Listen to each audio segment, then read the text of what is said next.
Ana, sou do blog Ponto do Pra Fora, e hoje eu estou aqui com uma convidada super especial, a Priscila. Ela é minha nutricionista aqui na clínica La Vita. Eu vou deixar o contato dela aqui lá no post do blog, e o link do post do blog eu vou deixar aqui no box de informação do YouTube. A gente vai começar a falar como que a gente ganha massa magra. Eu queria que ela explicasse um pouquinho como que a alimentação saudável, porque a massa magra vem como uma consequência de uma alimentação saudável. Eu queria que ela explique como que é essa relação.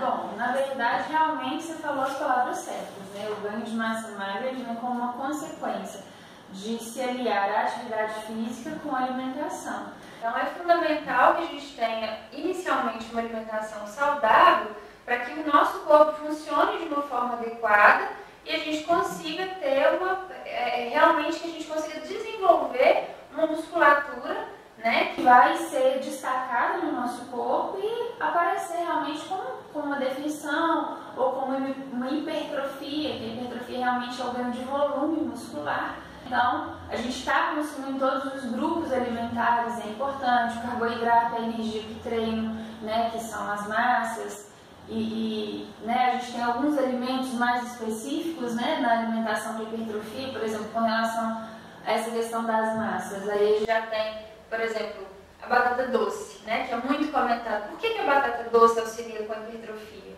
Né? Ela auxilia exatamente porque ela é uma massa, ela é um carboidrato, então ela vai te oferecer energia, porém através de um baixo índice glicêmico. O que significa isso? Isso significa que ela vai te oferecer energia de uma forma lenta e gradual. A gente não vai ter pico de glicose, consequentemente a gente não vai ter pico de insulina e consequentemente a gente vai ter uma menor formação de gordura. Agora, só a batata doce é responsável por esse processo? Não. A gente tem a mandioca, que é um ótimo substituto.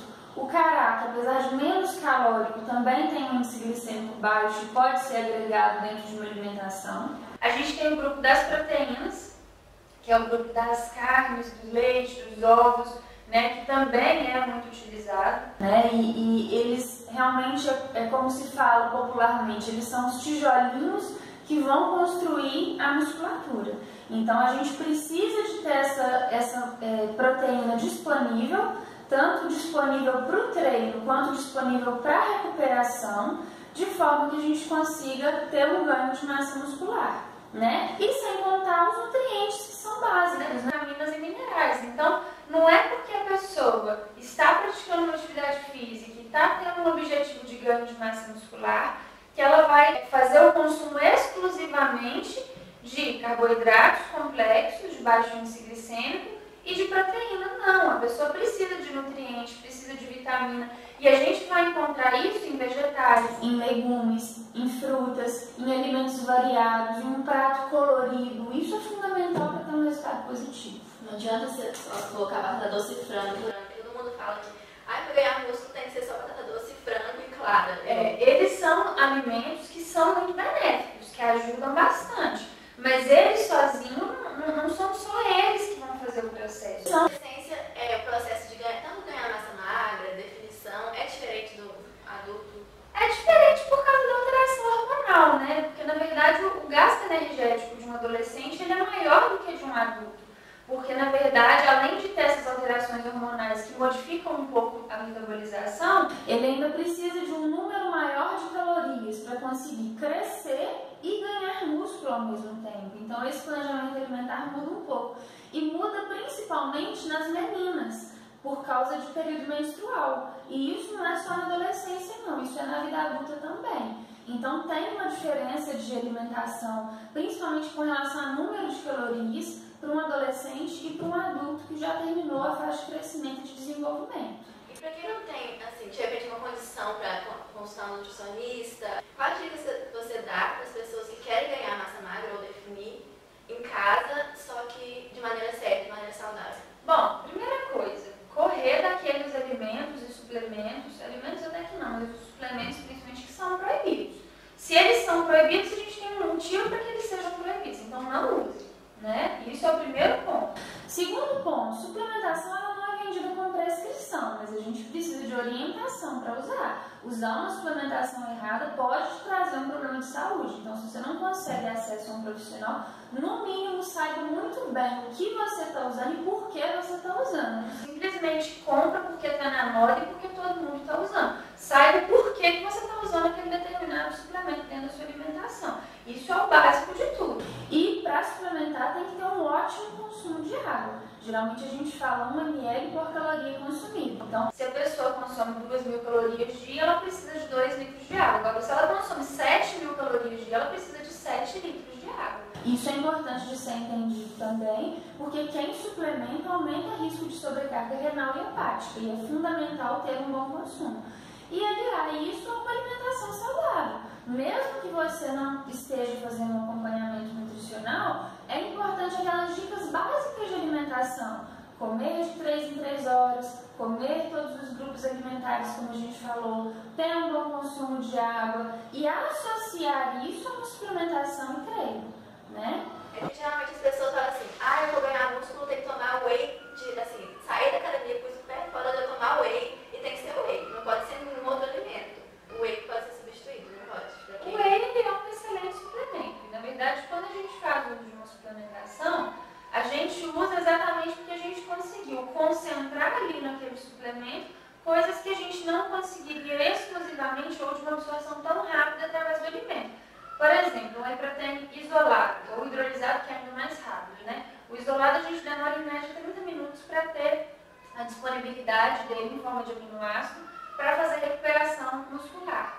E a gente consegue, ao terminar o treino, uma janela de oportunidade que a gente chama, que são 30 minutos após o término do treino. Eu tenho 30 minutos nessa janela de oportunidade aberta, que significa que meu músculo ele é mais capaz de absorver aminoácidos e de recuperar com uma facilidade melhor. E uma proteína isolada, ela vai ter exatamente em 30 minutos a gente consegue disponibilizar ela na corrente sanguínea. Então, por isso, a suplementação ela é bem-vinda e realmente usá-la imediatamente após o treino é interessante. Agora, se você não tiver condição de usar um whey protein, a gente pode estar usando via alimentação. Por exemplo, se eu usar os ovos têm albumina, que é uma boa proteína, que vai ajudar com a recuperação de massa magra. Vamos conseguir disponibilizar isso em 30 minutos? Não, não vamos. A gente vai precisar de um tempo maior, então eu perco a janela de oportunidade.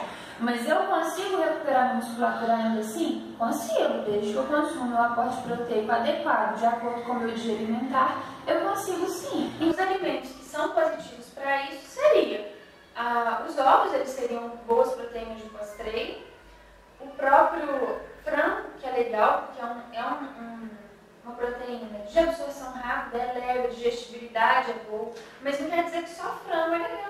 Um atum, por exemplo, mesmo esse atum enlatadinho, ele também é uma carne magra, ele também tem uma digestibilidade legal e também é um bom pós-treino que pode ser usado. Ou uma carne bovina magra, por exemplo, o patinho ou o músculo, eles são carnes magras também e que a gente consegue uma digestibilidade boa. Talvez não tão rápida quanto na suplementação, mas ainda assim uma boa digestibilidade. Falando aí de suplementação, a gente entrou em treino.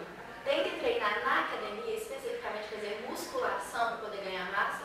Não, obrigatoriamente. A gente hoje em dia já tem treinos funcionais. O próprio Pilates, já existem algumas variações de Pilates que exigem um pouco mais de força, de carga, de molas, né, mais pesadas e que dá para a gente conseguir um processo de hipertrofia sim.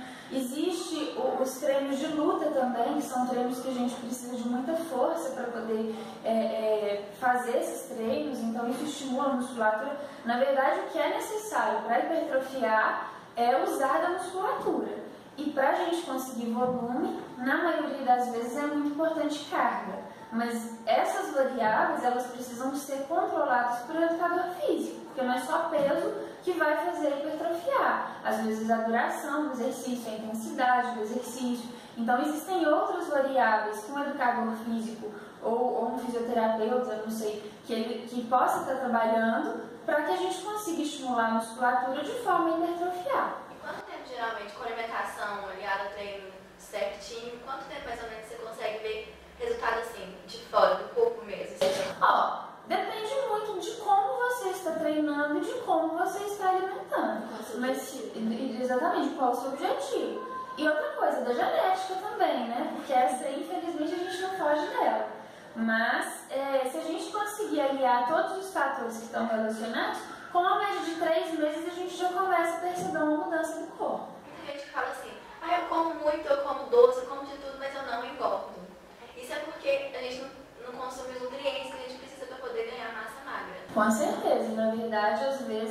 pode trazer uma consequência de um efeito rebote futuro, né? Porque, na verdade, o magrinho altera colesterol, altera glicose, altera pressão, altera vários fatores para a saúde. E, às vezes, uma dieta rica em fast food, doce e refrigerante, isso pode realmente vir a te engordar mais para frente, mas a hipertrofiar de forma alguma. Né? Ganho de massa muscular não é só aumentar peso na balança, é realmente conseguir fazer com que a sua musculatura responda aos estímulos, tanto alimentares quanto de treinamento que você está dando. Tem pessoas que vão ter esse resultado mais rápido, como eu falei, de acordo com a genética, e tem pessoas que vão ter esse resultado de uma forma mais lenta. A alcoólica também é um perigo, né, para quem quer ganhar massa magra e definir. É muito prejudicial, né? Porque a bebida alcoólica ela é hipoglicemiante, ela aumenta o catabolismo muscular, que é a perda da massa muscular. Então, às vezes, você fica aí uma semana inteira trabalhando a musculatura, se alimentando bem, tendo anabolismo, que é formação de musculatura, e chega no final de semana, bebe, come besteira e dorme mal, cataboliza. Então, a gente está realmente desfazendo o que a gente tem de resultado positivo no decorrer do... Para terminar, é uma pergunta que todo mundo que começa a academia quer saber. Eu começo a malhar, começo a treinar, pronto, consegui ganhar massa. E quando eu parar, vai transformar em gordura, vai murchar? Nenhum tecido transforma em outro. Isso é a primeira coisa que a gente tem que pensar. Nem gordura transforma em músculo ao iniciar uma atividade física, nem músculo transforma em gordura. Né? Um tecido dá lugar ao outro. Eu diminuo uma gordura e aumento a musculatura. Eu diminuo a musculatura e aumento uma gordura. Isso é a primeira coisa que a gente tem que ter paciência. Então, isso de transformar tecidos não existe. Quando eu inicio uma atividade física, eu quero diminuir gordura e quero aumentar a musculatura. Na verdade, na maioria das vezes, a gente faz esses processos parciais. Inicialmente, a gente faz um processo, depois a gente passa para outro processo. A gente faz isso em etapas distintas, na maioria das vezes. Agora, terminou a atividade física, parou, vai ficar um ano parado, por exemplo. Não é ideal que a gente faça suplementação sem treinar. Isso pode ser lesivo para a saúde, em primeiro lugar. Então, essa musculatura só vai ser mantida desde que eu dê estímulo para a minha musculatura. Então, se eu não treinar, com toda certeza essa musculatura minha vai atrofiar novamente. Então, a gente vai diminuir. Se eu voltar a treinar, é fácil de eu recuperar essa musculatura? O corpo da gente tem memória muscular. Então, se eu já tive uma boa massa muscular, perdi por ficar parado, na hora que eu retornar aos treinos, eu tenho mais facilidade de voltar a musculatura do que eu já tive, do que de ganhar além do que eu já tive. Então, memória muscular existe. E o ganho de gordura ao parar a atividade física, ele acontece exatamente pela falta de estímulo que o corpo tem. Diminui o gasto energético. Às vezes a pessoa continua comendo um volume maior porque já estava acostumada durante o período de treino. Consequentemente, vai ter formação de gordura. Não porque trocou um tecido por outro, mas porque a gente atrofiou a musculatura e produziu um tecido de gordura. Então é isso, gente. Muito obrigada, Priscila, por ter participado e ter ajudado. Eu espero que a gente tenha ajudado alguém aí que está pensando em ganhar massa magra e de repente não tem muita informação sobre isso. Se você gostou do vídeo, não deixe de clicar no gostei, no like, dá um joinha. E se inscreve aqui no canal para não perder nenhum vídeo. Qualquer dúvida, comentário, sugestão, deixa aqui nos comentários aqui embaixo. Um beijo e até o próximo vídeo. Foi um prazer. Tchau, tchau.